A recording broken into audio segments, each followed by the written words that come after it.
Hello friends, हा video law स्टुडंटसाठी आहे. LLB सेकंड इयरचा टॉपिक आहे हा CRPC मधला. जेव्हा पेपरमध्ये आपल्याला काहीच आठवत नाही, ॲटलिस्ट त्या शब्दावरून तरी आपल्याला काहीतरी मांडता यावं, निदान 2, 3 ते 4 तरी मार्क मिळावे. ब्लँक सोडण्यापेक्षा काहीतरी लिहिण्यासाठी हा व्हिडिओ. मी काही पॉईंट्स काढले, त्या पॉईंटवरून आपण एक गोष्टीसारखं प्रेझेंट करू शकतो. पेपर ब्लँक सोडण्यापेक्षा या पॉईंट थ्रू आपण स्टोरीसारखं एक्सप्लेन करून काही मार्क किमान मिळवू शकतो. त्यासाठी हा व्हिडिओ आहे. ठीक आहे, मग स्टार्ट करते मी. Explain the process of complaint appearance under CRPC. Okay, त्याच्यामध्ये सेक्शन 61 to 90 हे तुम्हाला पाठ करावं लागेल. 61 to 90. ठीक आहे. मग त्याच्यामध्ये 4 प्रकार आहेत. ते हे 1, 2, 3, 4 जे मी आता सांगेन. ठीक आहे. समंजस सेक्शन 61 to 69 मध्ये. तर ह्याच्यामध्ये असं सांगितलं आहे की आरोपी किंवा जो साक्षीदार आहे त्याला कोर्टामध्ये हजर राहण्यासाठी नोटीस पाठवली जाते. ते म्हणजे समंजस. आणि काहीच नाही तर ॲटलिस्ट तुम्ही केसचे हेडिंग जरी लिहिले तरी मच बेटर. त्यासाठीही हे दिलं आहे की समंजसमध्ये केस आहे Hari Narayan Singh versus state of Bihar 1972.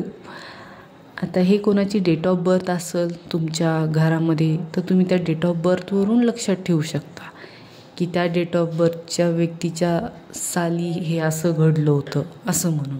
ठीक आहे. तर हे खूप सॉफ्ट प्रोसेस आहे. ह्याच्यामध्ये काही स्ट्रिक्ट व्यवहार केला जात नाही. नोटीस दिली जाते आणि हजर राहण्यास सांगितलं जातं. ठीक आहे.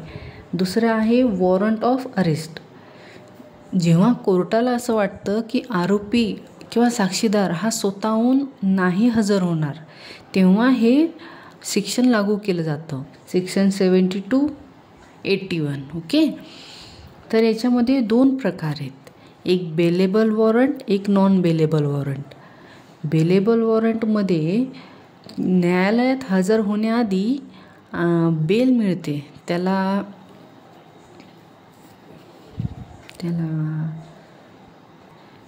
अँटिसिपेटरी बेल म्हणतात. तर बेलेबल वॉरंटमध्ये कोर्ट त्या आरोपीला किंवा त्या साक्षीदाराला, हे मोस्टली आरोपीलाच मान्यता देतं की तो अँटिसिपेटरी बेल घेऊ शकतो. आणि नॉन बेलेबल वॉरंटमध्ये तो नाही घेऊ शकत. त्याला न्यायालयात हजर होण्याआधी अरेस्ट झालंच पाहिजे आणि तो अरेस्ट होऊनच न्यायालयापुढे हजर होणार. आणि हे त्यांनाच लागू आहे जो न्यायालयाला असं वाटतं तो मुळीच स्वतःहून हजर होणार नाही. ठीक आहे. त्याच्यामध्ये केस आहे Inder Mohan Goswami versus state of Uttarakhand. कधी घडले? 2007 मध्ये. ठीक आहे. तर ह्याच्यामध्ये असं सांगितलं कोर्टाने की हे खूप स्ट्रिक्ट वॉरंट आहे, हे खूप स्ट्रिक्ट रूल आहे. हे तेव्हाच लागू करा जेव्हा आरोपी हा स्वतःहून अटक होण्याची शक्यता कमी असते. हे या केसची डेफिनेशन किंवा इन्फॉर्मेशन आहे. ठीक आहे. तिसरं आहे प्रोक्लेमेशन अँड अटॅचमेंट. ह्याचं सेक्शन येतं आहे 82 ते 83. समजा आरोपी हा फरार झाला आहे. ठीक आहे. आरोपी फरार झाला आहे तर कोर्ट काय करेल? कोर्ट घोषणा देईल. घोषणा मीन्स प्रोक्लॅमेशन. ठीक आहे. घोषणा देईल की त्याला अटक करा, त्याला शोधून आणा, असं वॉरंट इश्यू करेल. ते येतं सेक्शन 82 ते 83. हां, जर आरोपी हा 30 दिवसाच्या आत नाही सापडला ठीक आहे.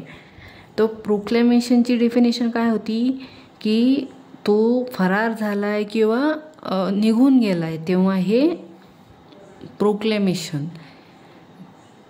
की त्याला शोधून आणा, घोषित करा आणि शोधून आणा. आणि अटॅचमेंटमध्ये असं म्हणलं आहे की जर आरोपी 30 दिवसाच्या आत जर नाही सापडला किंवा स्वतःहून नाही आला तेव्हा त्याची जमीन जायदाद अटॅच केली जाईल, म्हणजे जप्त केली जाईल. हे आहे सेक्शन 82 आणि 83 मध्ये. तर त्यामध्ये केस आहे state of West Bengal versus Mohammed Khalid 1995. ठीक आहे. तर ह्याच्यामध्ये असं सांगितलं आहे कोलकाता हायकोर्टने की जर तो सापडला नाही तर त्याची मालमत्ता जप्त करावी. आणि चौथा पॉईंट आहे bond of appearance section 88 to 90. ह्याच्यामध्ये असं सांगितलं आहे की आरोपी हा स्वतःहून स्वइच्छेने तिथे हजर आहे किंवा न्यायालयाच्या डेटच्या आधी किंवा टायमाच्या आधी तो तिथं ऑलरेडी उपस्थित आहे. तर तुम्हाला हे हेडिंग, हे केस, हे सेक्शन आणि केसचे हे डेट तुम्ही याच्याहून अशी जसं हवी तशी त्याची मांडणी करून प्रत्येक ह्याच्यामध्ये पॉईंट लिहून त्याची स्टोरी सांगून तुम्ही निदान 4 तरी मार्क या प्रश्नाचे मिळवू शकता. माझा उद्देश हाच आहे की तुम्हाला काही न पेपर ब्लँक सोडण्यापेक्षा, काही न लिहिण्यापेक्षा काहीतरी लिहून आलं पाहिजे, यासाठी केलेला हा छोटासा प्रयोग. थँक्यू.